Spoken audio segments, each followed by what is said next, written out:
BRS के कारगुजार सदर केटी रामाराव ने चीफ मिनिस्टर रेवंत रेड्डी को चैलेंज करते हुए कहा कि अगर हिम्मत है तो उन्हें 37 दिन नहीं बल्कि 370 दिन जेल में रखकर दिखाएं, लेकिन वो किसी से खौफजदा होने वाले नहीं हैं। उन्होंने कांग्रेस हुकूमत से मुतालबा किया कि जो अवाम से किए गए वादे हैं उन्हें पूरा करें, वरना अवाम उन्हें बख्शने वाली नहीं है। उन्होंने कहा कि वो किसानों और गरीब अवाम के हक के लिए हमेशा लड़ते रहेंगे और हुकूमत को हर कदम पर जवाबदेह बनाएंगे।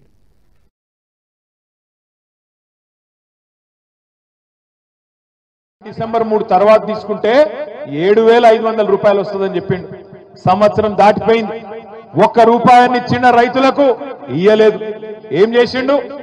ఎలక్షన్లప్పుడు కేసీఆర్ గారు రైతు బంధు కోసం 7600 కోట్ల రూపాయలు రైతు బంధు ఏవోతే ఎయ్యనియకుండా ఉత్తరం రాసిండు ఎలక్షన్ కమిషన్. రాసి ఎలక్షన్ కమిషన్ కి చెప్పిండు, రైతు బంధు గీ టైంలో వేస్తే మళ్ళా రేపు రైతులు ఓట్లు కేసీఆర్ కి వేస్తారు, అందుకే వేయొద్దు అని ఉత్తరం రాస్తే పైనున్న మోడీ గారి ప్రభుత్వం ఆపింది. ఆపినాక మళ్ళా ఎలక్షన్లు అయిపోయినాయి. ఎలక్షన్లు అయిపోయినాక సతాయించుడు మొదలు పెట్టిండు. 1 రూపాయి కూడా వేయలే. కేసీఆర్ ఉన్నప్పుడేమో రైతులకు నాట్లప్పుడు పడుతుండే పైసలు, కానీ రేవంత్ రెడ్డి వచ్చినాక ఓట్లప్పుడు మాత్రమే పడతాయి.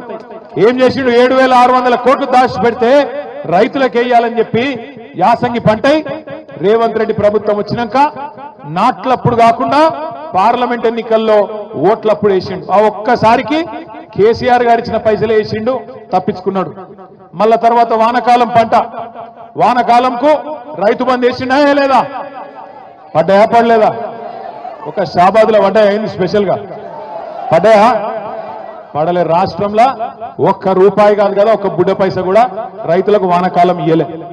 అందుకే ఇవాళ ధర్నా పెట్టింది, ఉత్తగానే కాదు పెట్టింది. ఏమెందుకు పెట్టినాం ధర్నా? మనం ఎందుకు పెట్టినామంటే షాబాద్లో ఇది ప్రారంభం మాత్రమే, రాష్ట్రం అంతా పెడతాం. ఏమని పెడుతున్నాం ఇవాళ మనం? రేవంత్ రెడ్డి కాంగ్రెస్ ప్రభుత్వం, నువ్వు రైతులకు మాట ఇచ్చినావు, రైతులకు ఏం చెప్పినావు? 10,000 కాదు 15,000 ఇస్తా అని చెప్పినావు.